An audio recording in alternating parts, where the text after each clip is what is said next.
एक बार की बात है। धनीराम एक जमींदार था। धनीराम की बेटी चारू पढ़ाई में बहुत तेज थी, मगर धनीराम का बेटा दिनेश दिन भर आवारागर्दी करता था। इसी बात को लेकर धनीराम हमेशा परेशान रहता था। धनीराम, ये दिनेश कुछ काम धंधा तो करता नहीं है, सिर्फ मेरी मेहनत के कमाए हुए पैसे अपने आवारा दोस्तों में उड़ाता रहता है। तुम समझती क्यों नहीं हो? शारदा, आप तो ऐसे बात कर रहे हैं जी जैसे कि दिनेश सिर्फ मेरा ही बेटा है, आपका तो कुछ लगता ही नहीं। धनीराम, जब मैं उसे डांटता हूं तो तुम्हारी ही आंखों से टप टप आंसू बहने लगते हैं। शारदा, अरे, आपसे डांटने के लिए किसने मना किया है? आप तो उसे मारने लगते हैं। जवान बेटा है, कहीं कुछ कर बैठा तो? धनीराम, अरे, जवान है तो क्या हुआ? उसे कुछ भी करने की आज़ादी दे दूं? देखो शारदा, दिनेश सिर्फ तुम्हारी वजह से ही बिगड़ा है। शारदा, वाह पति देव! बेटी पढ़ाई में अच्छी है तो वह आप पर गई है। अगर आवारागर्दी करता है बेटा तो उसे मैंने बिगाड़ा है। आप तो जी जवानी में बड़े सीधे थे। धनीराम, मैंने तो अपने पिता की दौलत को अपने आवारा दोस्तों में कभी नहीं उड़ाया। 20 साल की उम्र में ही काम करने लगा था और अपने पिता का हाथ पटाने लगा था। और तुम्हारा बेटा तो अपने पिता के ऊपर बोझ है। शारदा, बस कीजिए, इतना भी बिगड़ा हुआ नहीं है मेरा बेटा। अरे, इतनी दौलत है, कहाँ ले जाओगे? एक दिन तो वह दौलत दिनेश को ही मिलनी है। बिटिया तो अपने घर चली जाएगी। धनीराम, गांव में ऐसा कोई व्यक्ति नहीं है जिसने मुझसे दिनेश की शिकायत ना की हो।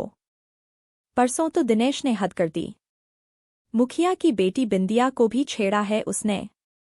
शारदा, बस अब मैं अपने बेटे के खिलाफ एक शब्द नहीं सुन सकती। पता है मुझे आपके मुंह तो वो कलमुआ नौकर प्रकाश सिर पर चढ़ा है।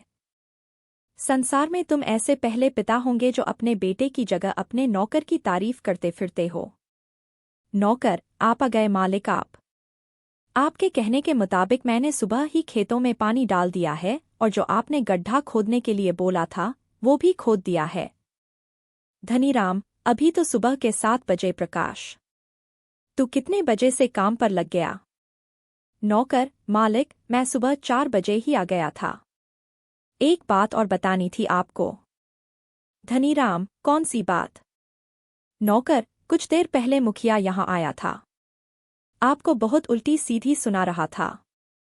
बोल रहा था अगर वो जमींदार है तो क्या उसके लड़के को गांव की लड़कियां छेड़ने का कोई लाइसेंस मिला है क्या?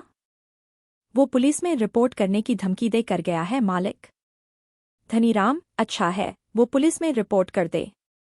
एक तू है प्रकाश और एक मेरा बेटा है, दिन भर कुछ नहीं करता सिवाय आवारागर्दी करने के अलावा, और मैं उससे कुछ कह भी नहीं सकता क्योंकि मेरा कुछ भी कहना उसकी माँ को बहुत बुरा लगता है। नौकर, आप दिनेश बाबू को समझाते क्यों नहीं? धनीराम, मैं उसे समझा कर थक गया हूँ। नौकर, मालिक, मुझे कुछ देर के लिए जरूरी काम है। अगर आपका आदेश हो तो मैं कुछ देर के लिए चला जाऊं। धनीराम, क्या बात है प्रकाश, कहीं तेरा कोई चक्कर वगैरह तो नहीं चल रहा? नौकर, अरे नहीं नहीं मालिक, मुझ जैसे गरीब नौकर से भला कौन सी लड़की अपना चक्कर चलाएगी? धनीराम, ठीक है जा। 2 घंटे के लिए नहीं, 4 घंटे के लिए चला जा, वैसे भी सारा काम तो तू कर ही चुका है। जंगल में नदी किनारे। चारू, मैं तुम्हारा कब से इंतजार कर रही हूँ प्रकाश। घर में तो तुमसे बात करने का मौका मिलता ही नहीं। प्रकाश, चारू, आज मैं तुमसे साफ साफ कहने आया हूँ कि अब मैं तुमसे नहीं मिल सकता। चारू, लेकिन क्यों प्रकाश? मैं तुमसे प्रेम करती हूँ और तुम भी तो मुझसे प्रेम करते हो। प्रकाश, प्रेम तो मैं भी तुमसे करता हूँ, लेकिन मत भूलो कि मैं तुम्हारे घर का नौकर हूँ। मालिक मुझ पर कितना विश्वास करते हैं, लेकिन कहीं अगर किसी दिन मालिक को कुछ पता लग गया तो वो मेरे बारे में क्या सोचेंगे? चारू, मैं कुछ नहीं जानती प्रकाश, मैं तुमसे प्रेम करती हूँ और तुमसे ही शादी करूंगी। अगर मेरी तुमसे शादी नहीं हुई तो मैं जहर खाकर अपनी जान दे दूंगी। चारू गुस्से से वहां से चली गई। कुछ दिन ऐसे ही बीत गए। एक दिन शहर से हुकुमचंद नाम का एक बड़ा व्यापारी मुखिया को लेकर जमींदार के पास आता है। मुखिया को देखकर धनीराम चौंक गया। धनीराम, मुखिया जी, मैं दिनेश की हरकत पर बहुत शर्मिंदा हूँ। मुखिया, अरे नहीं धनीराम जी, दिनेश की हरकत को मैं कब का भूल चुका हूँ। आप भी भूल जाइए। दिनेश बच्चा है और बच्चे तो गलती कर ही देते हैं। दरअसल धनीराम जी, मैं हुकुमचंद जी को आपसे मिलवाने के लिए लेकर आया हूँ। हुकुमचंद जी शहर में बहुत बड़े सोने के व्यापारी है। हुकुमचंद, नमस्ते धनीराम जी। मुझे मुखिया जी के द्वारा ही आपके बारे में पता लगा है। मुझे एक अच्छे और सच्चे व्यक्ति के तलाश थी। मुखिया जी ने बताया कि आप बहुत ईमानदार और धनवान व्यक्ति हैं। धनीराम, मुखिया जी ने मेरी तारीफ तो कुछ ज्यादा ही कर दी।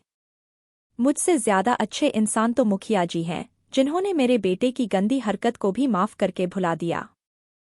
बताइए आपको मुझसे क्या काम है। हुकुमचंद, दरअसल मैं सोने का एक बहुत बड़ा व्यापारी हूँ और मैं हिंदुस्तान छोड़कर विदेश में बसना चाहता हूँ। मेरे पास कुछ सोने का स्टॉक है। मैं चाहता हूँ कि उस सोने को आप खरीद लें। मैं वो सोना आधे पौने दामों में बेचने के लिए तैयार हूँ। इतना कहकर हुकुमचंद ने एक बड़ी सी अटैची धनीराम के सामने खोल दी। उसमें ढेर सारे सोने के बिस्कुट रखे हुए थे। सोने को देखकर धनीराम बुरी तरह से हैरान हो गया। धनीराम, लेकिन इतना ढेर सारा सोना आप शहर में किसी को भी बेच सकते हैं। हुकुमचंद जी, बिल्कुल बिल्कुल, लेकिन मैं चाहता हूं कि ये सोना किसी गांव के व्यक्ति के पास रहे, क्योंकि गांव के व्यक्ति बहुत दयालु स्वभाव के होते हैं और लोगों की मदद करते हैं। वैसे तो ये सोना 5 करोड़ का है, लेकिन मैं यह सोना आपको सिर्फ 2 करोड़ में बेचने के लिए तैयार हूँ, यानी आधे दाम से भी कम।